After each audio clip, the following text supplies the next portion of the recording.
this is Miko, and this is our presentation on the Jew of Malta and the word whereof. Jew of Malta was written by Christopher Marlowe, and it's a revenge tragedy looking at like the idea of politics and religion and questioning the power that religion has over people and whether people should buy into it so readily.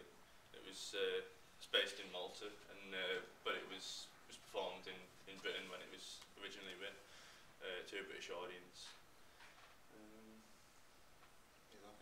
I think, well, some of the other themes mentioned in the Jew of Malta is definitely wealth and commerce, and also, like Simon says, the idea of this religious conflict. But I think it's quite, I mean, obviously, I think this is one of the works that Marlowe an atheist, or possibly people thought that because of this work that Marlowe is possibly an atheist, and with that being that they consist within the text itself sort of links between Judaism and Christianity, which now Judaism can survive without Christianity, but Christianity cannot exist without Judaism. So I think that that's a really interesting point that Marlowe sort of, I don't know, in a sense, flips around and uses that to exploit the actual idea of Christian or faith within the Jew of Malta. And definitely think other key themes in that is Barabbas' daughter, because without her, the action cannot transpire. So I think that's definitely another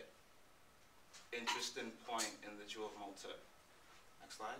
Well, it's interesting how religion's used by different nations to kind of instill power over each other, like they do it in the name of being Jewish or Christian.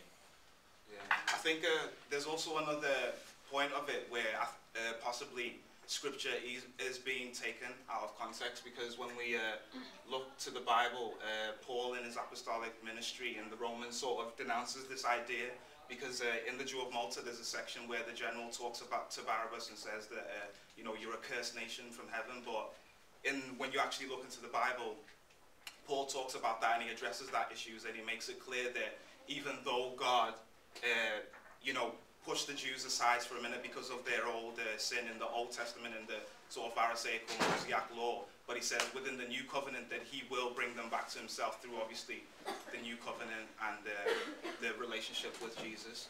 So I think that that's another interesting issue in terms of how possibly Marlowe used certain points out of Scripture, but when we actually look at it from a scriptural context, possibly could be slightly out of context. We chose the word whereof,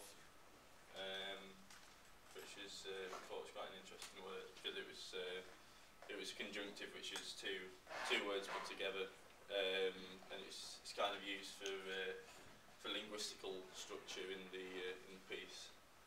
Yeah, the first word there being idiom, which in terms of its etymology, the word idiom in the Greek is the word idioma, which just means peculiarity or peculiar phraseology. And in English, just means basically usage of vocabulary and characteristics or traits of a certain specific people group. And which would be now, sorry Simon, the word thereof.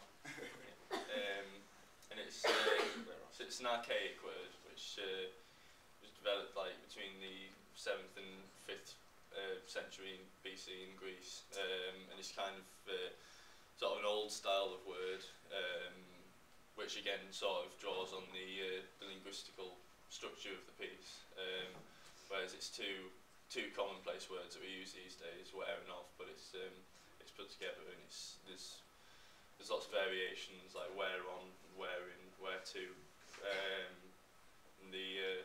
one of the like examples I got was that the man whereof I speak is no longer alive, and I know whereof I speak.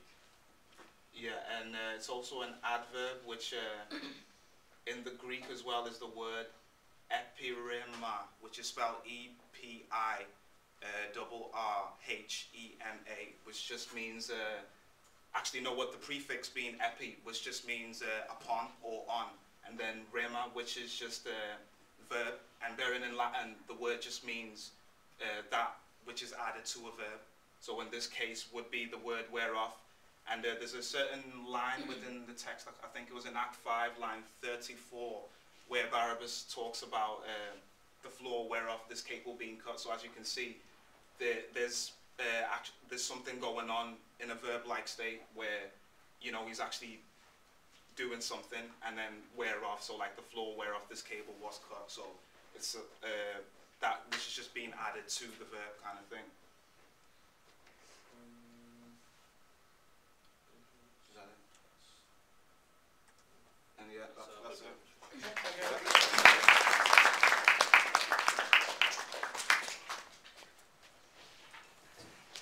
Another, actually,